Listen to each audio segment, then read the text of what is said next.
Chat GPT 21वीं सदी का सबसे बड़ा इन्वेंशन। स्टीफन हॉकिंग ने चेतावनी दी, एआई इंसानियत का सबसे बड़ा खतरा बन सकता है। एलन मस्क ने भी कहा, एआई न्यूक्लियर वेपन से भी ज्यादा खतरनाक है। लेकिन आज इतने कंट्रोवर्सीज के बावजूद चैट जीपीटी के पास में है 700 मिलियन से ज्यादा वीकली यूजर्स, हर दिन 1 बिलियन से ज्यादा रिक्वेस्ट और एआई मार्केट का 80% हिस्सा। तो बड़ा सवाल ये है कि आखिर चैट जीपीटी इतना सक्सेसफुल हुआ कैसे? क्यों कोई भी कॉम्पिटिटर इसे हरा नहीं पाया और कैसे इसने ढेरों मासूम बच्चों को मौत की तरफ धकेला? चलिए चैट जीपीटी की पूरी स्टोरी को हम डिटेल में जानते हैं। तो दोस्तों, कहानी की शुरुआत होती है साल 2015 से, जब एआई मौजूद तो था लेकिन उसका ज्यादातर इस्तेमाल लैब्स और बड़ी टेक कंपनीज तक ही लिमिटेड हुआ करती थी। गूगल, फेसबुक और माइक्रोसॉफ्ट जैसी कंपनी जरूर रिसर्च कर रही थी, लेकिन अभी तक ऐसा कोई भी एआई सामने नहीं आया था जो कि आम लोगों के लिए सच में गेम चेंजर साबित हो सके। इसी दौरान एक रात सैम ऑल्टमैन एलन मस्क से मिले। आपको बताते चलें कि सैम ऑल्टमैन वाई कॉम्बिनेटर के प्रेसिडेंट थे, जहां से एयरबीएनबी, ड्रॉपबॉक्स, रेडिट और कोरा जैसे बहुत से सक्सेसफुल स्टार्टअप्स निकले हैं। एक्चुअली वाई कॉम्बिनेटर एक ऐसा प्रोग्राम है जो कि नए स्टार्टअप्स को फंड और सपोर्ट देता है। यहाँ सैम का सपना था एक ऐसा एआई बनाना जो education, health care, coding, writing और रिसर्च जैसे हर फील्ड में लोगों की मदद कर सके। एलन मस्क को भी उनका ये आइडिया काफी पसंद आया, इसीलिए उन्होंने $1 बिलियन के इन्वेस्टमेंट का वादा किया। उनके साथ ही दुनिया के कुछ सबसे बड़े टेक लीडर्स ने भी अपना हाथ बढ़ाया, जिसमें लिंक्डइन के को-फाउंडर रेड हॉफमैन और पेपाल के को-फाउंडर पीटर थियल के साथ साथ अमेज़न वेब सर्विसेज, इन्फोसिस और वाईसी रिसर्च जैसी बड़ी कंपनी शामिल थी। और फिर इस तरह 8 दिसंबर 2015 को एक नॉन प्रॉफिट ऑर्गेनाइजेशन के रूप में ओपन एआई की नींव रखी गई, जिसका मकसद साफ था कि एआई का फायदा सिर्फ बड़े कॉर्पोरेट तक सीमित न रहे, बल्कि आम इंसान तक भी यह पहुंचे। और दोस्तों, आगे चलकर यही ओपन एआई दुनिया को हिलाकर रख देने वाला चैट जीपीटी लॉन्च करने वाली थी। लेकिन वहां तक पहुंचने से पहले कंपनी ने कई सारे और भी प्लेटफॉर्म्स और टूल्स लॉन्च किए थे। जैसे 2016 में ओपन एआई लेकर आई थी 2 खास टूल्स, जिम और यूनिवर्स, जिनके जरिए कंप्यूटर को अलग अलग गेम्स और ऐप सीखने की ट्रेनिंग दी जाती थी। ये टूल्स इतने एडवांस थे कि इनकी हेल्प से कंप्यूटर GTA 5 जैसे मुश्किल गेम को भी आसानी से समझकर खेल सकता था। इसके बाद 2017 में ओपन एआई बेसलाइन लॉन्च किया गया, जो कि रीइंफोर्समेंट लर्निंग एल्गोरिदम की एक लाइब्रेरी थी। आसान भाषा में कहें तो एआई रिसर्चर्स कोई भी नया एक्सपेरिमेंट करते थे तो उन्हें हर बार शुरुआत से पूरी मेहनत करनी पड़ती थी, जबकि बेसलाइन में पहले से ही टेस्टेड और सही तरीके से काम करने वाले एल्गोरिदम्स मौजूद थे। इससे फायदा ये हुआ कि दुनिया भर के रिसर्चर्स और डेवलपर्स शुरू से रिसर्च न करके यहाँ से ही एल्गोरिदम्स को देख लेते थे, जिससे उनका टाइम तो बचता ही था, साथ ही रिसर्च भी फास्ट हो जाती थी और ज्यादा से ज्यादा लोग आसानी से एआई के फील्ड में कंट्रीब्यूट कर पाते थे। लेकिन सबसे बड़ी पहचान कंपनी को 2018 में मिली, क्योंकि यही वो साल था जब ओपन एआई ने दुनिया के सामने इंट्रोड्यूस किया GPT-1 को। ये एक ऐसा मॉडल था जो पहले से ही लाखों सेंटेंसेस और टेक्स्ट पर ट्रेन किया गया था। जब भी आप इसे कोई इनपुट देते थे तो ये उस ट्रेनिंग के आधार पर अगला शब्द प्रेडिक्ट करता और पूरा सेंटेंस जनरेट कर देता था। अब भले ही ये मॉडल छोटा था, लेकिन एक नई क्रांति की शुरुआत जरूर हो चुकी थी, क्योंकि ओपन एआई अब काम कर रही थी अगले बड़े स्टेप पर, यानी GPT-2 पर, जो कि इससे भी कहीं ज्यादा पावरफुल होने वाला था। लेकिन ठीक इसी बीच एक ऐसा झटका लगा जिसने कंपनी की नींव हिलाकर रख दी। एक्चुअली 20 फरवरी 2018 को एलन मस्क ने ओपन एआई से एग्जिट ले ली। उन्होंने अपने जाने का रीजन बताया, टेस्ला का अपना ऑटोनॉमस ड्राइविंग प्रोग्राम। मतलब कि टेस्ला और ओपन एआई दोनों ही एआई रिसर्च कर रहे थे और मस्क को लगा कि ये सीधे टक्कर वाली सिचुएशन है। यहाँ सबसे बड़ा कॉन्फ्लिक्ट ये था कि दुनिया के टॉप एआई इंजीनियर्स टेस्ला में काम करेंगे या फिर ओपन एआई में। लेकिन दोस्तों, यहाँ एक कहानी का दूसरा पहलू भी है। असल में ओपन एआई के कई सारे एम्प्लॉयज का ये मानना है कि एलन मस्क के एग्जिट का असल रीजन टेस्ला नहीं बल्कि कुछ और ही था। कहा जाता है कि मस्क चाहते थे कि ओपन एआई को टेस्ला के साथ में मर्ज कर दिया जाए ताकि पूरा कंट्रोल उनके हाथ में हो। लेकिन बाकी फाउंडर्स का विजन तो बिल्कुल अलग था। उनका मानना था कि ओपन एआई को हमेशा इंडिपेंडेंट रहना चाहिए ताकि उस पर किसी भी कॉर्पोरेट का दबाव ना हो। बस यही बात क्लैश का सबसे बड़ा कारण बनी और आखिरकार एलन मस्क ने कंपनी को छोड़ दिया। लेकिन दोस्तों, उनके जाने के बाद सबसे बड़ी प्रॉब्लम सामने आई फंडिंग की। शुरुआत में मस्क ने वादा किया था कि वो OpenAI में $1 बिलियन की फंडिंग प्रोवाइड करेंगे, लेकिन रियलिटी ये थी कि उन्होंने सिर्फ $45 मिलियन का इन्वेस्टमेंट किया और अब उनके जाने के बाद बाकी अमाउंट मिलने की भी उम्मीद नहीं थी। ऐसे में OpenAI के सामने सबसे बड़ा सवाल था कि अब आगे क्या करें। इसी प्रॉब्लम से ही बाहर निकलने के लिए 2019 में OpenAI अपने स्ट्रक्चर में बदलाव लाया और इस नॉन प्रॉफिट कंपनी को फंडिंग की कमी देखते हुए कैप्ड प्रॉफिट मॉडल में बदल दिया गया। इसका मतलब ये था कि OpenAI अभी भी रिसर्च ओरिएंटेड ही रही, लेकिन इन्वेस्टर्स को अट्रैक्ट करने के लिए उन्होंने एक ऐसा ऑप्शन रखा कि ठीक है, आप पैसा लगाइए, हम आपको प्रॉफिट देंगे, लेकिन सिर्फ एक लिमिट तक। इसका मतलब कैप्ड प्रॉफिट मॉडल में कोई भी इन्वेस्टर अमीर तो बन सकता था, लेकिन अनलिमिटेड पैसे नहीं कमा सकता था, क्योंकि कंपनी का अल्टीमेट गोल प्रॉफिट नहीं बल्कि इंसानियत को फायदा पहुंचाना था। इस प्रॉफिट मॉडल पर शिफ्ट करना कंपनी के लिए काम कर गया और 2019 में उसे माइक्रोसॉफ्ट जैसा पावरफुल पार्टनर मिला जिसने $1 बिलियन के इन्वेस्टमेंट किए और साथ ही उन्होंने सुपर कंप्यूटिंग इंफ्रास्ट्रक्चर भी प्रोवाइड किया, जिससे बड़े AI मॉडल्स को ट्रेन करना पहले से भी ज्यादा आसान हो गया। यहीं से OpenAI की असली उड़ान शुरू हुई और 2019 में GPT-2 लॉन्च कर दिया गया, जिसने AI की दुनिया में हलचल सी मचा दी थी, क्योंकि ये सेंटेंसेस और पैराग्राफ्स को बिल्कुल इंसानों की तरह लिख सकता था। यहाँ तक कि कुछ ही सेकंड्स में न्यूज आर्टिकल्स, स्टोरीज और रिसर्च पेपर्स तक सब कुछ जनरेट कर सकता था। लेकिन दोस्तों, इसकी यही ताकत इसकी सबसे बड़ी प्रॉब्लम भी बन गई थी, क्योंकि OpenAI को डर था कि अगर इसे सीधे पब्लिक कर दिया गया तो लोग इसका गलत इस्तेमाल करेंगे, जैसे फेक न्यूज बनाना, स्पैम क्रिएट करना या फिर गलत जानकारी फैलाना।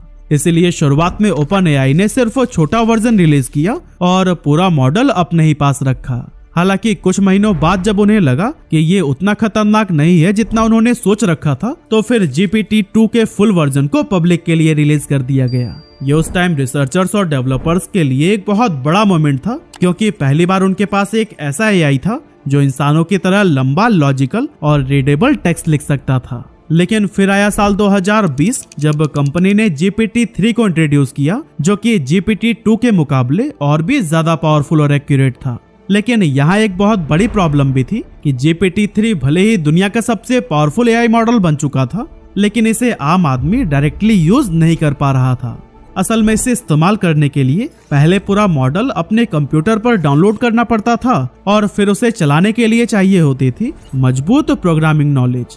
और फिर इसी दौरान कंपनी ने सोचा कि क्यों ना इस टेक्नोलॉजी को एक चैटबॉट की तरह दुनिया के सामने पेश किया जाए, एक ऐसा चैटबॉट जिसमें कोई भी इंसान नॉर्मल कन्वर्सेशन की तरह बात कर सके बिना किसी कोडिंग या टेक्निकल नॉलेज के। और दोस्तों, इसी सोच ने ही जन्म दिया ChatGPT को, जो कि इनिशियली GPT 3.5 पर बेस्ड था। ChatGPT को 30 नवंबर 2022 को पब्लिक के लिए रिलीज किया गया था और यहीं से शुरू हुआ असली AI रेवोल्यूशन। वो रेवोल्यूशन जिसने एजुकेशन, काम करने का तरीका, रिसर्च, बिजनेस और क्रिएटिविटी सबको बदल कर रख दिया। शुरुआत में किसी को भी अंदाजा नहीं था कि ChatGPT दुनिया का सबसे तेजी से ग्रो करने वाला प्रोडक्ट बन जाएगा, लेकिन लॉन्च होते ही सिर्फ 5 दिनों में ही इसने 1 मिलियन यूजर्स क्रॉस कर लिए। जबकि ये माइलस्टोन अचीव करने में इंस्टाग्राम को लगे 2.5 साल और नेटफ्लिक्स को 3.5 साल। इतना ही नहीं, सिर्फ 2 महीने में 100 मिलियन यूजर्स गेन करके ये हिस्ट्री का फास्टेस्ट ग्रोइंग कंज्यूमर सॉफ्टवेयर भी बन गया था। लेकिन अब सवाल उठता है कि आखिर इतनी तेजी से ये पॉपुलर हुआ कैसे? वेल दोस्तों, इसकी सबसे बड़ी वजह थी सिंप्लिसिटी। ChatGPT का इंटरफेस इतना आसान था कि इसे बच्चों से लेकर बड़ी उम्र के लोगों तक हर कोई आराम से चला सकता था, चाहे वो टेक जानता हो या नहीं। बस एक सवाल टाइप करिए और सेकंड्स में एकदम इंसान जैसी लैंग्वेज में जवाब मिल जाता था। दूसरी वजह थी फ्री एक्सेस। लॉन्च के टाइम OpenAI ने इसे बिल्कुल फ्री रखा ताकि ज्यादा से ज्यादा लोग इसे ट्राई कर सकें, और जब लोगों ने देखा कि ये तो गूगल से भी फास्ट और स्मार्ट जवाब दे रहा है, तो फिर हर कोई इसे टेस्ट करने लगा। तीसरी और सबसे गेम चेंजिंग वजह थी इसका इंसानों जैसा कन्वर्सेशन। पहली बार किसी AI से बात करके ऐसा लग रहा था कि जैसे किसी इंसान से बात कर रहे हों। ना कोई रोबोटिक टोन और ना ही घिसे पिटे बोरिंग आंसर्स, बल्कि ये नेचुरल और कन्वर्सेशन स्टाइल में रिस्पॉन्स देता था। यही वजह थी कि लोग एक्साइटेड होकर इसका स्क्रीनशॉट सोशल मीडिया पर शेयर करने लगे। ट्विटर, रेडिट, इंस्टाग्राम, हर जगह पर ChatGPT ट्रेंड करने लगा। यहाँ तक कि मीम्स भी बनने लगे थे कि Google is dead, ChatGPT is here. और फिर देखते ही देखते ChatGPT सिर्फ टेक वर्ल्ड के लोगों का टूल नहीं रहा, बल्कि आम लोगों का भी दोस्त बन गया। स्टूडेंट्स इसे होमवर्क और असाइनमेंट्स लिखवाने के लिए यूज करने लगे। कोडर्स ने इसका इस्तेमाल बग फिक्स और कोड जनरेट करने के लिए किया। राइटर्स और यूट्यूबर्स को कंटेंट आइडियाज और रिसर्च मटेरियल्स मिलने लगे और बिजनेस प्रोफेशनल्स ईमेल, प्रेजेंटेशन और रिपोर्ट तक चैट जीपीटी से बनवाने लगे। यानी एक ही प्रोडक्ट लेकिन अलग अलग फील्ड्स के लोग उसे अलग अलग तरीके से यूज कर रहे थे और यही वर्सेटैलिटी चैट जीपीटी की सबसे बड़ी ताकत बन गई। लेकिन दोस्तों, जितनी तेजी से चैट जीपीटी को सक्सेस मिली उतनी ही तेजी से वो प्रॉब्लम्स में भी फंसने लगा। असल में चैट जीपीटी के सामने 3 बड़े चैलेंजेस एक साथ खड़े हो गए, टेक्निकल, एथिकल और फाइनेंशियल। इसके टेक्निकल इशू को इंडस्ट्री में हैल्यूसिनेशन कहा गया। यहाँ हैल्यूसिनेशन का मतलब था गलत जवाब देना, वो भी पूरे कॉन्फिडेंस के साथ। ये प्रॉब्लम इसलिए आती थी क्योंकि चैट जीपीटी का काम है दिए गए कॉन्टेस्ट के बाद से अगला शब्द प्रेडिक्ट करना, लेकिन ये एक फैक्ट चेकर नहीं था। अगर ट्रेनिंग डेटा में कहीं पर भी गलत जानकारी मौजूद है तो ये उसे भी रिप्रोड्यूस कर देता था और यही कारण था कि कंपनी को कई बार क्रिटिसिज्म भी झेलना पड़ा। दूसरा बड़ा चैलेंज था बायस और एथिक्स। अब चैट जीपीटी को इंटरनेट के डेटा पर ट्रेन किया गया था और हम सब जानते हैं कि इंटरनेट पर हर तरह की सोच यानी सही और गलत दोनों मौजूद होते हैं। इसी वजह से चैट जीपीटी कभी कभी ऐसे जवाब भी देता था जिनमें साफ साफ पक्षपात नजर आता था, जैसे कि किसी कम्युनिटी के बारे में गलत बातें फैलाना हो और किसी सेंसिटिव इशू पर एक तरफा व्यू, जो कि काफी डेंजरस था क्योंकि इससे डिस्क्रिमिनेशन, लोगों की रेपुटेशन को नुकसान या फिर पॉलिटिकल मैनिपुलेशन तक हो सकता था। और दोस्तों, बस यहीं से एक बड़ी डिबेट शुरू हो गई कि आखिर एआई कितना फ्री होना चाहिए, कौन डिसाइड करेगा कि आखिर क्या फिल्टर करना है और क्या अलाउ करना है। अब आती है तीसरी और सबसे बड़ी प्रॉब्लम, फाइनेंशियल स्ट्रगल की।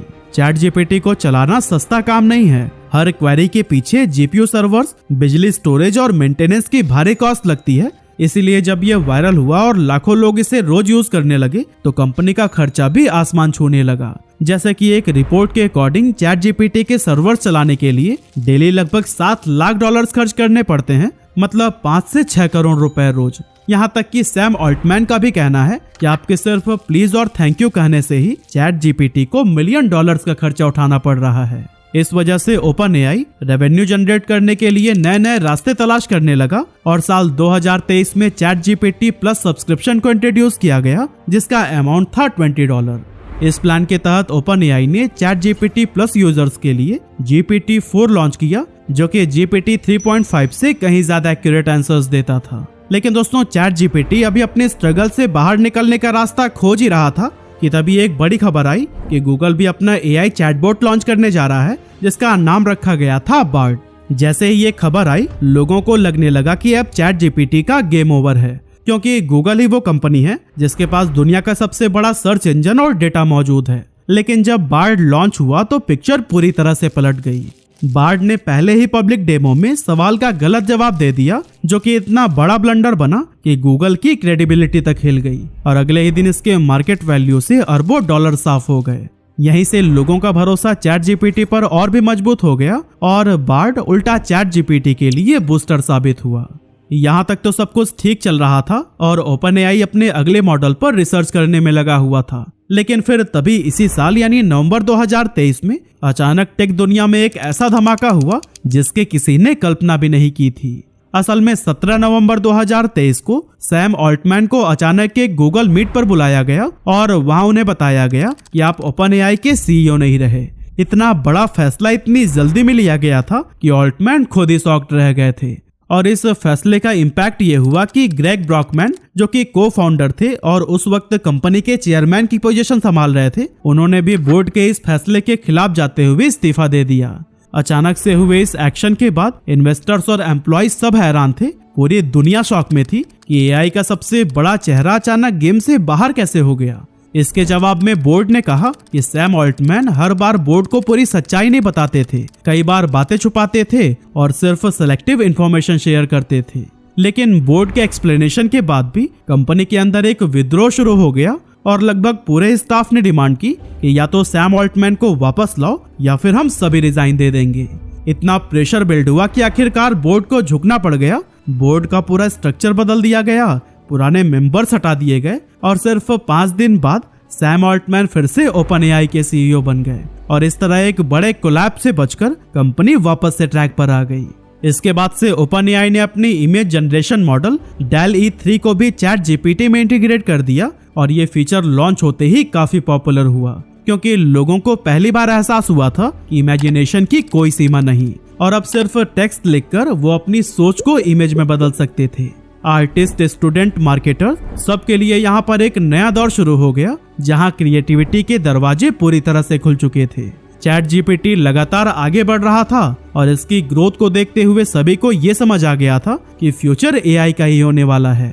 इसीलिए टेक वर्ल्ड के बड़े बड़े जायंट्स भी इसमें उतरने लगे और ChatGPT का कंपटीशन बढ़ता चला गया। इस कंपटीशन में सबसे पहले कूदे एलन मस्क।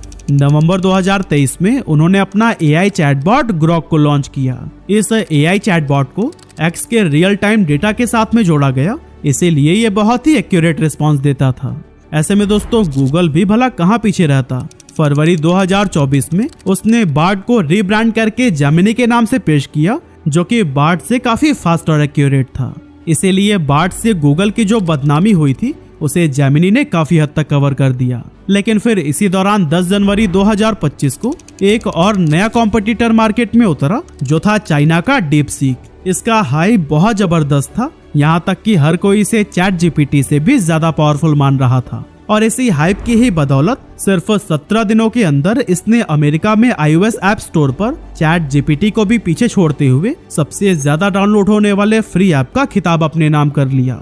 लेकिन दोस्तों इसके जवाब में ChatGPT भी शांत नहीं रहा। उसने अपना डीप रिसर्च फीचर लॉन्च कर दिया, जो कि ज्यादा इंफॉर्मेटिव और एक्यूरेट रिजल्ट निकाल कर देता है। और दोस्तों अभी हाल ही में OpenAI ने अपना GPT-5 मॉडल भी इंट्रोड्यूस किया है, जो कि ChatGPT के पिछले सभी मॉडल से बहुत बेहतर है। इतना ही नहीं, ChatGPT के पास ग्लोबली 80.92% मार्केट शेयर है, जबकि माइक्रोसॉफ्ट कोपायलट जो इसी का GPT-4 मॉडल यूज कर रहा है उसके पास 5.19%, डीपसीक के पास 2.75% और गूगल जेमिनी के पास सिर्फ 2.19% है। कुल मिलाजुलाकर ChatGPT का फिलहाल कोई भी मुकाबला नहीं है। लेकिन दोस्तों जहां एक तरफ ChatGPT ने हमारी जिंदगी आसान बनाई है, वहीं इसका एक खतरनाक पहलू भी सामने आया है और वो है ChatGPT से जुड़ी हुई मौतें।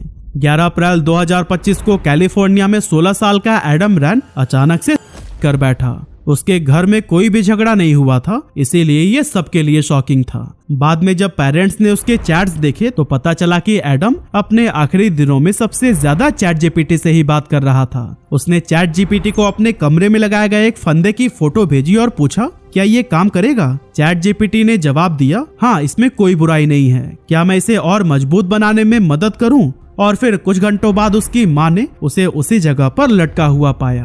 फैमिली ने OpenAI पर केस किया तो फिर कंपनी का रिस्पांस आया कि ChatGPT हर बार सेंसिटिव या इमोशनल केसेस को सही तरह से हैंडल नहीं कर पाता। और दोस्तों यह अकेला मामला नहीं है, दुनिया के कई हिस्सों में ऐसे और भी केसेस सामने आए हैं जहां लोग AI से बात करने के बाद से अपनी जान तक गंवा बैठे हैं। यानी अब असली सवाल ये है कि फ्यूचर में ChatGPT और AI हमारी जिंदगी आसान बनाएंगे या फिर हमारे लिए मुश्किल बन जाएंगे। आप अपना ओपिनियन भी हमें कमेंट करके जरूर बताइएगा।